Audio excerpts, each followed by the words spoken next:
Good morning, ladies and gentlemen. A warm welcome to one and all present here. Today, we gather for the special inauguration function of the Global Initiative on Academic Network, Ministry of Education approved course on Artificial Intelligence and Machine Learning Algorithms, a comprehensive study scheduled from 15 to 19 September. In today's context, artificial intelligence is the biggest driver of technological change, enabling data-driven decisions and transforming every sector of the society. With the increasing availability of data and the rapid growth of computational power, AI and machine learning have been emerged as critical tools to design algorithms that learn, adapt, and perform beyond pre-programmed rules. This course is being coordinated by Professor Gokhale, Associate Professor and Head of Computer Engineering at GDU, School of Engineering and Technology, and Bagan. With multiple patents, funded projects, and over 60 publications, his research focuses on AI, IoT, 5G, 6G, and antenna engineering. Supporting him as course coordinator is Professor Gokhale, professor at St. Augustine's University, USA. Together, their expertise provides a strong foundation for this course and sets the stage for a meaningful academic exchange. It is my privilege to introduce Dr. Gokhale, Professor and Chair of Computer Information Systems at St. Augustine's University, USA. She has over 3 decades of academic and research experience with 4 prestigious Fulbright Awards in data analytics, cybersecurity, STEM, and computer engineering, a 2023-24 Convergence Fellow, and former Distinguished Professor at Illinois State University. She has led international research teams across the US, India, China, and Brazil, with a continuous stream of NSF-funded projects. An accomplished author, IEEE leader, and globally sought-after keynote speaker, Dr. Gokhale has visited over 25 countries, delivering impactful workshops on AI, STEM, policy, and data analytics. We are honored to have her here with us today as she delivers the first lecture of this course on the evolution of algorithms from computer programming to machine learning. I would also request everyone to please maintain decorum and refrain from using mobile phones, since this will be a live recorded lecture and recording will be provided. Thank you.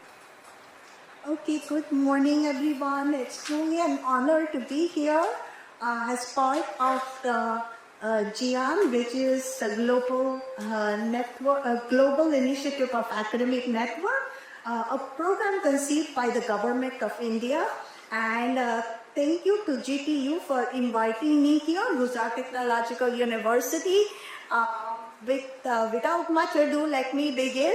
The course is AI, of course, artificial intelligence and machine learning algorithms. A comprehensive study goes over a week from today until Friday, and it will be taught by me as well as Professor Makwana. Okay, first of all, let's begin with acknowledgements or gratitude.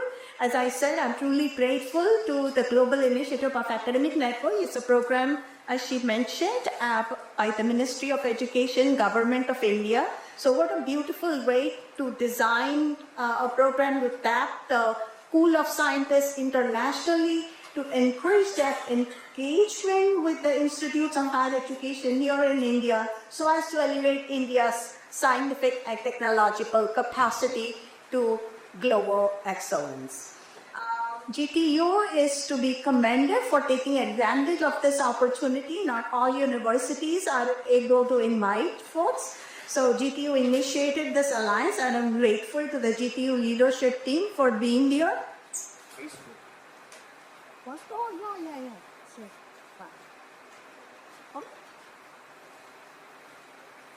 Come there.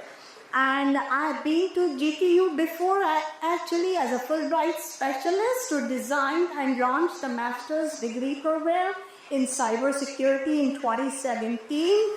And so at that time, I designed the curriculum and teaching learning pedagogy for the master's program. One of the sustainable outcomes that I would call, that something makes me proud was that I established a cybersecurity advisory board, which comprised of business and industry specialists and faculty from other institutions to meet annually and provide strategic insight to achieve program goals. I hope that advisory board is still in session and continue. So I'll be learning more about it during my visit here. Okay. Just a little bit about years, and at ISU, Illinois State for 25 plus years. My scholarly work actually is of three interrelated areas. One is algorithms and data analytics with applications across various sectors like security, computer networks, e-communications, and more. Effective ways to enhance students' critical thinking skills, because that's one of the important things that faculty ought to do, not just research, for teaching as well, to have the next generation of scholars.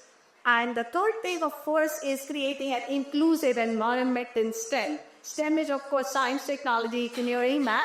And inclusive means not just across race and culture, but also across rural and urban areas and socioeconomic strata. So all different diverse populations coming together and elevating and building a community of learners. And that's what we are going to do here as well.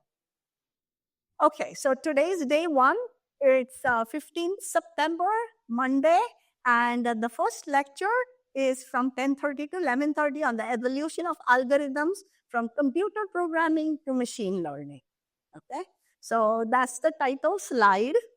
Okay, so here's an outline of lecture one. We prepare ourselves. I always believe that we have to first prepare ourselves for learning. So we'll do that body, mind, spirit with 1 minute silence. I call it a 1 minute meditation. And then we'll talk about who are the stakeholders for this course, okay?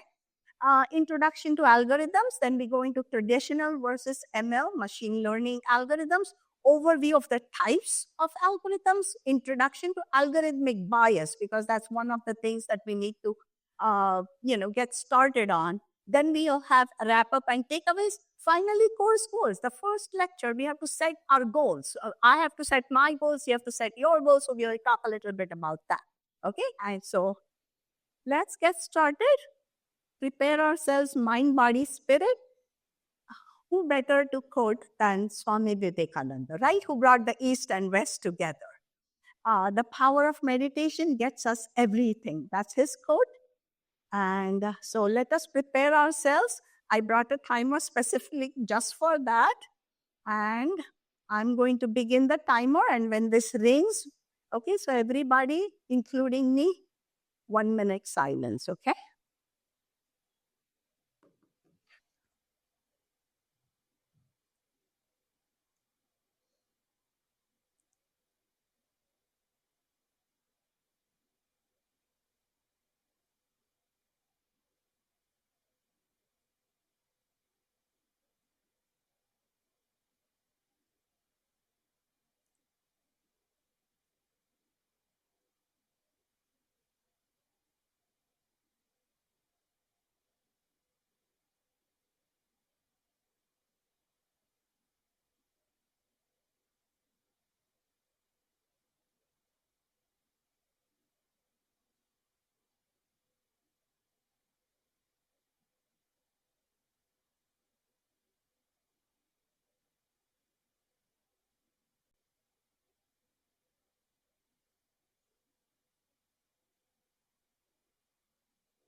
Okay.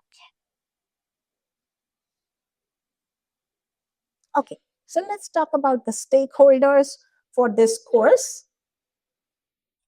Let's begin with some humor, right? Humor always is important to set our minds relaxed. Cell phones really can increase your efficiency. Just turn them off. And I'm going to silence my phone as well. Of course, I don't get many calls here. Who are the stakeholders for this course? Majority of the participants of this course are born between 1980 and 2000, correct? Most of you can identify with that range. Okay, great. Members of this group are often referred to as the millennials, net generation, or generation Y. Okay? So, millennials, what are their positive characteristics? Curious, excited to learn new skills, and willing to invest the time. That's why you are here, right? Okay. Collaborative, prefer to work with peers and teams and like open office spaces. Nowadays, if you go in any business or industry, we are going to see a lot of cubicles. Cubicles don't have doors, right? A lot of long tables with just chairs and just, laptops. They bring their own, plug it in. And so a lot of collaborative work.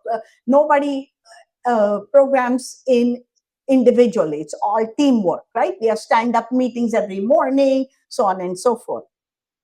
Open-minded, care about social causes like social equality and access. So we all care about the environment, all the social paradigms, and technologically savvy, of course, born with the internet and cell phones went mainstream. Like, the World Wide Web came about in 1991.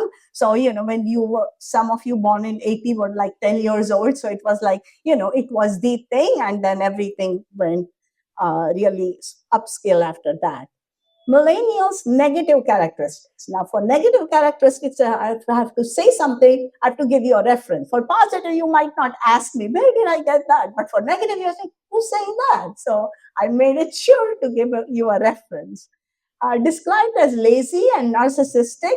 What is narcissistic? It basically means self-centered and egotistical. Okay, so I'll leave it at that. I'm not going to comment anything. Some of you might identify with that a little bit. Some of you might not. You might say, what? Because what's in us, we don't always realize, right? The mirror is never us. Young people have been rewarded for minimal accomplishments such as mere participation in competitive sports and have unrealistic expectations of working life. So we get nowadays certificates of participation. Like, hey, you came, great job here. So that's something new. Of course, there is a plus side to that. It's also a motivation. So I'm not any way, criticizing that at all. Just mentioning facts. Okay. So every time I have a reference, more emphasis on extrinsic values such as money, fame, and image, and less emphasis on intrinsic values such as self-acceptance and group affiliation. Okay? And just something for us to ruminate on. So millennial generation, is it hype or reality? Just with a cartoon again. Hi, sweetie, how was your school today? Dad is asking. And what does the child say? You can read all about it on my blog, Dad. So rather than talk in person or anything, it's all about social media. Everybody, sometimes people text each other, even being in the same house, right? Rather than go and talk to somebody. So something we need to keep in mind. Only by understanding the millennials, all of you, can instructors like me create learning environments that optimize their strengths and minimize their weaknesses. So it is important that I design the course with you in mind. And that's why I'm bringing all this up. Okay? Technology has changed the millennials, generation Y, but how has it changed? What are the differences between millennials and generation X, the educators generation, as I call it, born between 1960 and 1980, and that applies to me. Who are the millennials? Of course, we talked about born between 80 and 2000 and beyond. So some of you might be born even after 2000. That is highly possible. 80 million in the US, at least, most ethnically and racially diverse populations because of all the interracial marriages and even common here nowadays, right? All grew up with technology, And then dominance of social networks. Of course, the social networks change every day, so don't take what necessarily on here, all the new Instagram and something that might come up tomorrow. Okay. Why do they matter? Because we need to make a difference with the work. So it's like employers need to know what your aspirations are to make you feel good about the work that you are doing. Have job satisfaction, and instructors the same way. You feel good about what you're learning and in your style, and so you have high expectations, achievement oriented, confident, and we need to capitalize on your strengths and also address a little bit about the weaknesses. Okay, so that's what I believe in, capitalizing on your strengths. So some humor again. The millennials are testing much better since we changed true or false to like or dislike. So lot of thumbs up or thumbs down. Views of different stakeholders about readiness of graduates for the job. It is important that we talk about the outcome at an institution to get a degree. What does the degree do? Open up opportunities.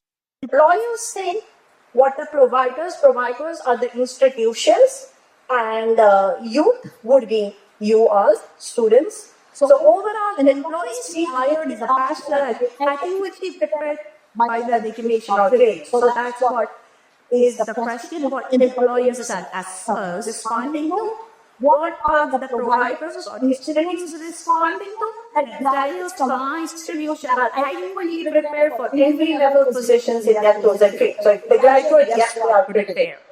Yes, to what extent? So overall, I think I'm adequately prepared. That's what you are asking or you are saying. Okay, so let's see what the outcome is. Employers say 42%. Providers think, hey, they are ready. 72% think you are ready. But you yourself, you're not quite sure. So 45% of you think you're ready. So that aligns more with what employers think as well. But let's see what if there are differences in perception between what employers think and what students think on the proficiency in the readiness for employment. Okay. So for competency, and then percentage of employers that rated recent graduates as proficient, while what students thought as themselves as proficient. Okay, so professionalism or work ethic. The work ethic is not as much as what employers would desire, but the students, of course, the graduates feel, hey, we have great work ethic. Oral and written communication skills the same way. I think the oral, I'm not sure, but written communications are certainly lacking. I can say that for the US as well. And one of the reasons for that is there is a lot of with AI, of course, the chat GPT is going to create research papers for you or whatever. And there's always a copy and paste kind of thing. Even before the chat GPT was around, over the last 10 years, we have to be so careful. Like people will pick literally paragraphs from references and paste it in their reports rather than paraphrasing what was said. So there is no paraphrasing. It's simply lifting something. And so the written communications are certainly something to be addressed. Even emails can be very, very informal rather than writing a formal thing, hello, whatever. You just write a message and send it off, or texting. And that has created the culture for less formal communications, I should say. Critical thinking and problem solving, I would say that's not that bad because, we always, the employers, even 55, anything over 50%, I consider that good. Teamwork, collaboration, like I said, you are all, that is your strength, and that's great. I commend you for this new generation for that. The leadership, I think that just comes with age. It's like new graduates, of course, don't have the experience. Digital technology, you might think, hey, I don't know as much, but for employers, they think you are great. You are beyond what their expectations are for digital technology. So you are doing fantastic. Career management would be more like, hey, they come and they just go in 1 year, So are they actually managing? Are they thinking? So maybe I would say put some thought to your career. When you go with a goal. What is it that you want to achieve as part of your first job? uh, then what do you expect? Kind of make a trajectory for yourself for anywhere from 3 to 5 years. I wouldn't say make a 10-year trajectory, it's too long. Okay, and everything is unpredictable. Even 5 years is kind of, I would say 3 to 5 years is quite good. Okay, so but have some plan in mind. Don't just go blankly somewhere. Okay, and I think global intercultural fluency is fine. Okay, so let's begin now with the actual content. Let's introduce algorithms. Some of you might already be familiar, but even then, bear with me if you are already familiar with it. So, what is an algorithm? Word used by programmers when they do not want to explain what they did. So you might think, oh, that's a joke. But later on, you'll see that there is some truth to that humor. Okay, there is a lot of truth, in fact, to that humor, because programmers literally half of the time or most of the time do not know. It's a black box. Okay, so they really do not know how the algorithm made the decisions or made the predictions that it did. So dictionary definition of an algorithm, of course, any well-defined computational procedure that takes a set of values as input and produces a set of values as output.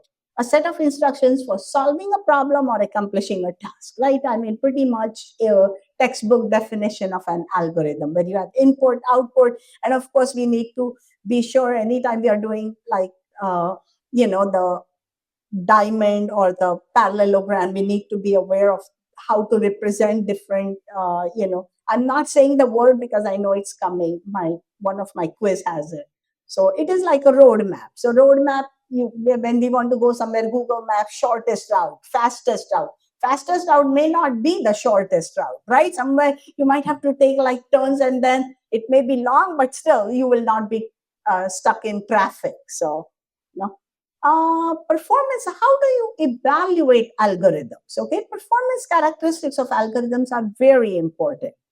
So the biggest one, the most important one is the run time or speed of computation.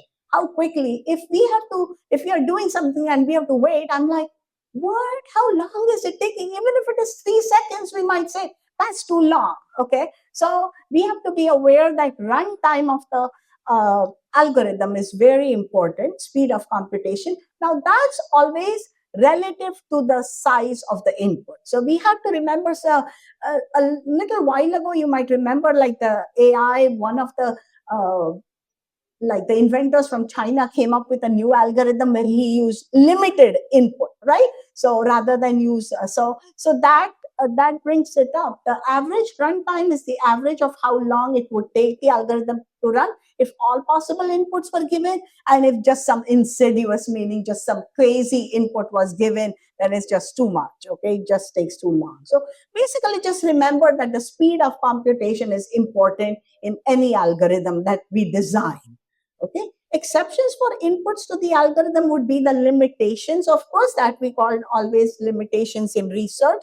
There may be special case in which the algorithm won't work or will produce unacceptable results. Like for example, here when I put Ahmedabad, Gujarat to Doha, why Doha? Because I came on Qatar Airlines. GTU made reservations for me, my airline. So, that was and there was no map. Although we know that you can go by road, there is a roundabout way of going, but any algorithm, we have to limited data, then it will say, oh, not possible.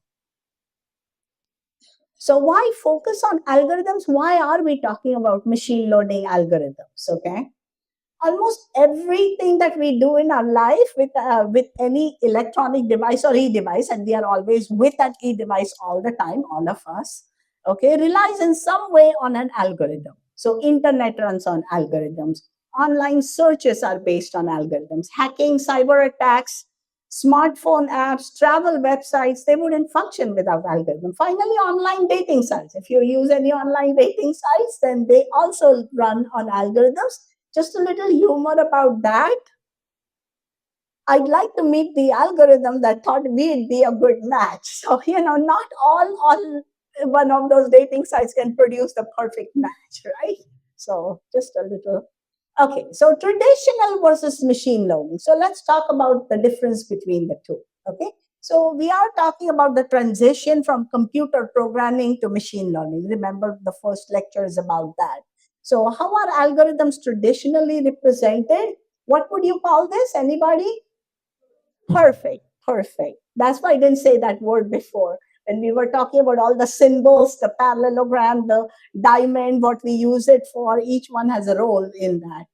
So, what would this be?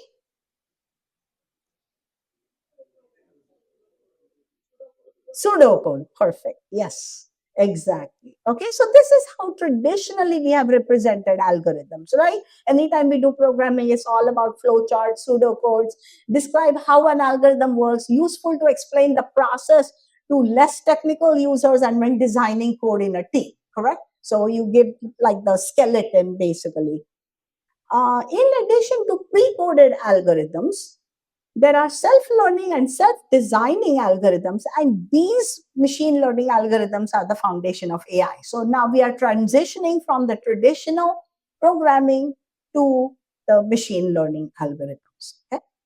So an overview of types of machine learning algorithms, three broad categories: reinforcement learning, supervised learning, and unsupervised learning. We'll just do a overview today, then later on we are going to go more into depth about each, look at applications and so on and so forth. Okay. So reinforcement algorithm, process of shaping behavior of a digital agent by controlling consequences of the behavior. So consequences of the behavior, the algorithm is going to ask, how did I perform? You say good or bad. Okay. So that is how the algorithm gets feedback on its performance, and then it decides the next step. So autocomplete, autocorrect, spell check, these are examples of that. So many times we will have an example and then it will say, when if you type please, it will say let me know, right? Okay, if I were to type someone's name like Makwana, it would change it to Mackinac. So, because, it's the US algorithm, it tries to do all the US names. So autocorrect, sometimes that autocorrect just makes me so mad because I'm like, that is not what I want, right? And every time then you have to go back and change it. So, um, robotics, including the robots that play games like chess, they are all reinforcement algorithms. So, like we have the chess, IBM Blue beat the Russian chess player, right? Okay, so that's all is part of the reinforcement algorithm, because when it makes a good move and you say, hey, good job, it is going to take that input and say, okay, I need to keep doing this. If it hits a ball, like, it will play football, it will play basketball. If it makes the goal, then it's going to say, okay, this was the right move, so on and so forth. Okay, all that is reinforcement learning. The second type is supervised learning. Infer a function from training data where each example is a pair of input and output. Next, generalize to test data or unseen situations. So basically what we have is divide the data set into two parts. One would be your training set, one would be your test set, right? Okay, and the training set, we actually train the algorithm using the training set, and then we test the performance of the algorithm on the test data. Okay, so an example would be, we would train the algorithm by saying, oh, this is a crescent, this is a circle, this is an oval, so on and so forth, okay? Or the ellipse. And then we say, okay, now tell us what is this shape, okay? And then it's supposed to give us the right answer, right? And if it cannot figure things out, then it has to decide on its own. Another example for supervised learning is also email classification. All our spam folders, they are all supervised learning. It will, and then how does it learn? When you say, oh no, this wasn't spam, move it to my inbox, then it learns, oh, okay, that's what I need to do. The second thing, something spam comes in your inbox, you're going to say, no, no, no, this is spam. And that's how your algorithm is going to learn, correct? So this is basically always supervised learning. There is nothing like, I don't know what I'm supposed to do. It knows, okay, this is your training data, this is your test data. For unsupervised learning, though, it is quite different. Infer a function from unlabeled data sets, exact output is not known in advance. Even the trainer like us, people like us who are creating the algorithm, don't know what is the right answer. Okay, that is unsupervised learning. When we know what the right answer is, that would be supervised learning because we are already had input, data, output. You have a question? Go ahead.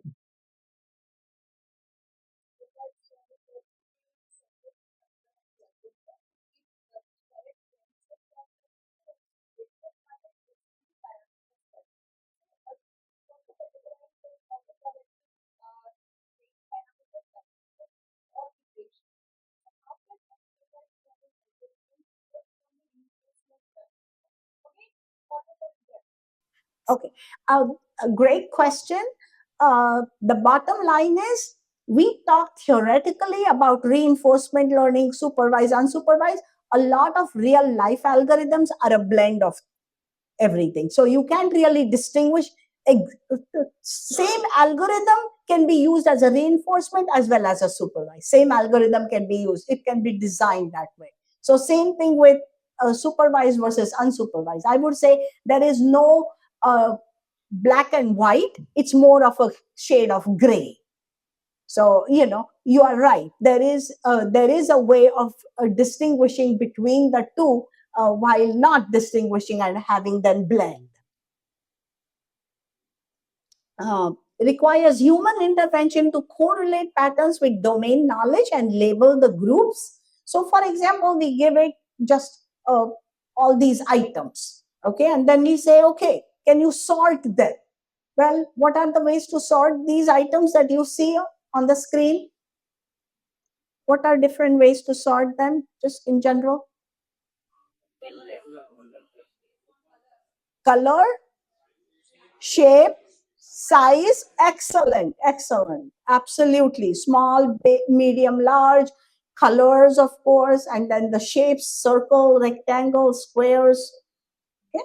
Self-learning and self-designing algorithms. So we are going to look at some supervised, unsupervised. Unsupervised are mainly used for clustering, association, dimension reduction. Supervised are typical classification, regression. Now, classification and clustering, you can think of, there's not much difference between the two. You'll just try to, distinguish. Okay. So I would say don't get stuck between, oh, which one should I be using, supervised or unsupervised? Don't get stuck on that. I would say look at what your data set is and maybe try different algorithms. So we are going to look at how to do that later in the course. Okay? Introduction to algorithmic bias. I just wanted to bring like a whole 9 yards in this first lecture, like, just introduce everything. We are going to look at more algorithmic bias later. What are the ways to overcome bias? Not just what it is, but ways to overcome it. So what is a biased algorithm? Basically, algorithms are today replacing human decision making because they are perceived to be unbiased. Agreed? Oh, if the computer makes a decision, it has to be right. Hey, it wasn't me who made the decision. Look, I use the computer. Okay, I use this data. I didn't do anything, right? I mean, bank loans, if you go to a loan officer, the bank loan officer is going to say, nahi, aapka reject ho gaya. Hai na? So no, your application was rejected for whatever reason. It wasn't me. The algorithm told me that it cannot be approved. So whatever it is, we just put it on the. But what is, after all, algorithms run on data. So we have to see what is that data that is actually enabling that algorithm to make those decisions. Here's an example. I'm your phone. I feed you filtered opinions to reinforce those you already have. So that's what it is. If you look at airfares for some place, immediately you're going to get, hotels from that place, or you'll get luggage set ads, right, on your phone immediately. So that's what it is. It's going to just kind of make those predictions for you. So credits, now this is a real example, okay, a real life example, no names attached or anything, but it's a real life example from the US, okay, so which I'm going to share with you. Questions asked. Now, typically, when you go and apply for these store credit cards, like really simple, all they do is, oh, it's really simple. You go to Macy's, it's going to say, all we need is your name, address, income, give us your driver's license or something. They'll note down your name, they'll just run it, and in 1 or 2 minutes, they have the results. Okay. So, that kind of thing. So, for the same income, a white male in a certain neighborhood has a credit score of 9 over 10, while a black female in a different neighborhood has a score of 3 over 10. How is that possible, you might ask, right? I mean, we didn't ask for race, did we? Did we say white or black? No, we in Asian, nothing. We just asked for name, address, and income, right? How did it make that decision? So let's look, okay? What the computer does in its data set, it knows white names, black names, Asian names. My name is Anu Gokhale. It immediately knows, oh, Gokhale, 100% from India. Also Maharashtra. Also Maharashtrian Brahmin. All those details are going to come down. Okay. So, that whole data set is going to be categorizing things even without us saying. So it knows, oh, this name, this looks like a white name, this looks like a black name, okay? This looks like an Asian name. Male names and female names, even us, we know if somebody is named Vikas, we know that would be a male name. John, okay, male name. Mary, of course, a female name, okay? Neighborhood scores. If you live in a certain neighborhood and oh, that's an expensive neighborhood, right? We know that these areas, oh, that's in, if I don't know that much about Ahmedabad, but in like Mumbai, where I was born and brought up, you live on Pedder Road, that's a good area to be in, okay? Stuff like that. So, bias and human engineered, humans create or collect the training data, right? Who collects the data? It's us who collect the data. The computers don't go out and collect data. Humans decide what features in the data are relevant and important. So we say what the features are, we give them weights, correct? Weights is how much to value each feature, okay? So humans decide what you want to predict or classify and what you conclude from that. So ultimately, we are responsible for all this process that goes into it. And based on historical data, who has higher credit scores? I mean, even here, in the past, women didn't work, right? They were mostly stay-at-home moms. They did a lot of work at home, brought up kids, nowadays, you both work, so a lot of food comes from outside, right? If the female is at home, sometimes there can be male homemakers, and it's fine. There's nothing wrong with that. In the US, there is no much distinction, but in the past, even in the US, most of the males were work while the females stayed at home. So then, who have higher credit scores? Obviously, males over females, because they are the earning partners. What are the characteristics of this data set? And typically, when the blacks came, there is a lot of history in the US of, slavery and so on and so forth. So it's the whites were the more privileged class, and, the African Americans weren't as privileged. So white names, male names, select neighborhoods. Even today, there are neighborhoods that are more expensive, golf course neighborhood, stuff like that. And center city, there would be a stigma for certain neighborhoods. So credit scoring algorithms always takes that into consideration. And many times, even if we can afford it, like somebody can afford it, you're going to stay very close to where your family is. Oh, my parents are settled there, my uncles, aunts, cousins. I'm going to stay closer rather than move somewhere else because it's a expensive neighborhood. If I don't see people like me, I don't feel comfortable being there. I want to see people like me, right? Yeah. So white names, black names, Asian names, white names are assigned higher weight. Male names, female names. Male names are assigned higher weight. And we saw the history for that. Why, right? So the computer is making decisions based on what it knows from data. And we fed the data to the computer. Okay. So neighborhood scores, select neighborhoods are assigned higher weights. So what is it going to do for the same income? Credit score difference between one and the other. And this is a real case that happened. Okay.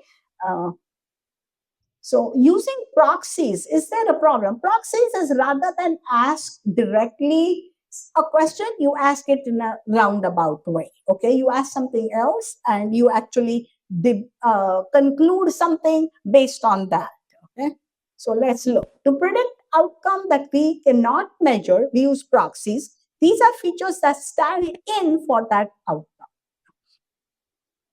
So, will a student succeed in college? Now, what do you think happens when you apply to foreign institutions for admission? Okay, well, I mean, thousands, what, if several, few thousand applications are received for like few hundred seats, correct? So, there's not a human actually going through the applications, agree? So it is made, decisions are made by algorithms. What are some of those factors that come into play when they look at the applications? You won't believe it, but obvious ones I didn't state, your test scores and this and that. But there is also something about socioeconomic status, your race, your gender, your religion, your immigration status, all that also comes into play when they think about what about your success factors for your, when they admit for success in college. So multiplying bias in algorithms are making decisions and those decisions become data for future learning algorithms. Bias decisions today become bias training data for tomorrow, right? Because that same data, like we saw in reinforcement learning, yeah, you're right. It's going to say, yeah, I got it right. I'm going to use that same mindset to make the decision. Mindset meaning the computer's mindset. So if we were doing traditional data analysis using statistical procedures, a number of questions could be raised because we can see what the data is and how many sample sizes, what the population. Your sample sizes are small, your standard deviations are high, your conclusions means nothing because standard deviation is high and small sample size. That's conclusion doesn't mean very much, and you should feel bad for presenting that study. But if you do it using an algorithm, machine learning algorithm, okay, there's not much questions that can be raised, So that's something we are here for. What are those critical things that we need to learn beyond just accepting what the computer is, what the algorithm is saying, okay? So that's where the critical thinking comes into play for us. So some humor about data analysis, of course. I can prove it or disprove it. What do you want me to do? Because with the same data set, right? It's common. I always say politicians, you are from one party, are going to use that same data and twist it to say how great we are doing, while the opposite party is going to criticize you, right? The same data, same situation. So humor or some truth, you have to decide. Algorithm word used by programmers when they don't want to explain what they did. So wrap up and takeaways. Summary of lecture 1, evolution of algorithm from computer programming to machine learning. That's what our first topic was. So computer programming involves explicit instructions to achieve a specific outcome. Machine learning sets of rules that enable computers to learn from data. So data-driven models make predictions or decisions, improve their performance over time. Use of machine learning algorithms help explore, analyze, and find meaning in large, complex data sets. That's why actually machine learning came into play, because with such large and complex data set, big data as we call it, it's just not humanly possible to actually use any traditional ways. So course goals for all of us, okay? So what does this course mean to me? I'll begin with myself and then we'll talk about you.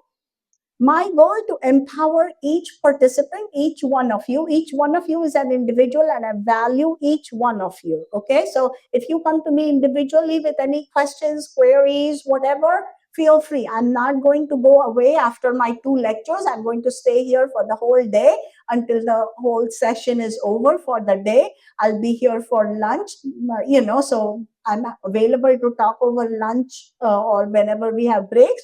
So please feel free. Okay.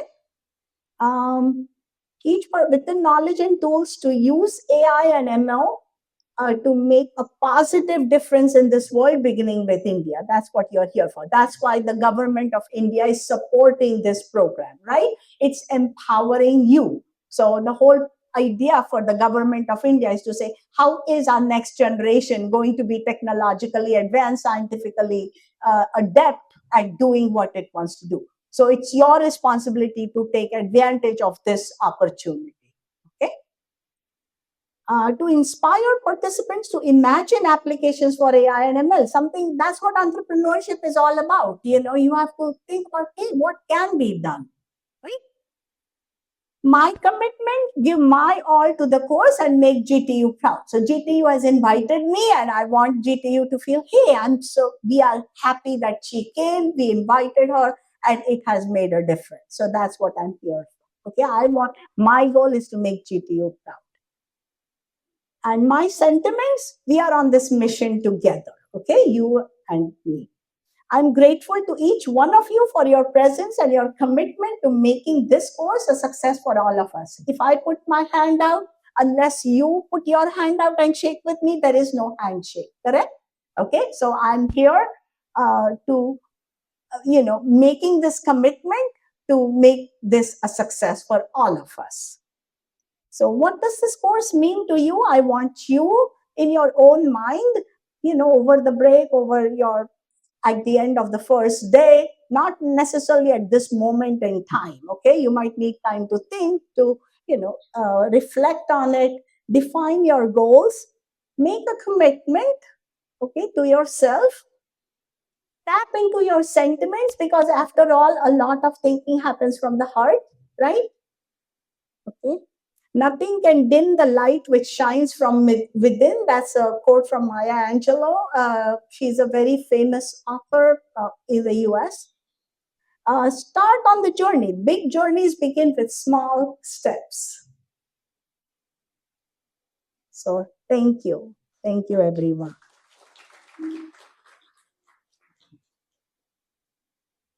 So we might have like 8 minutes or so for the questions, but typically in the US, the lectures are like 15 minutes. That's typical. It's never a full hour. So I design all my lectures like for 50-minute time frame. Yeah. So if there is anything we can, otherwise we can actually stop the recording and then we can have Q&A, because it would be more informal. Then it's totally up to you folks.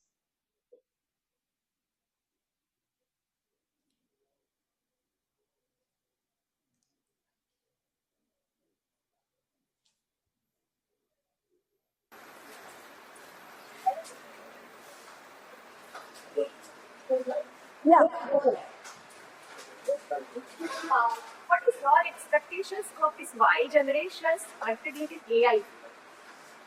Well, I think my expectation would be for each one of you to see where can I make a difference. So each one of you has to decide, because there may be things that you may come up with that I would never have thought. So, I wouldn't say, oh, you want to try to do this, try to do that. I would like you to come up with something, this is because your unique background, your unique expertise is going to create ideas within you. So, always, I think each one of you is empowered to do great work. I truly believe that. So, each one of you is empowered. Like, you have to use your, you know, whatever you are blessed with to come up with. So,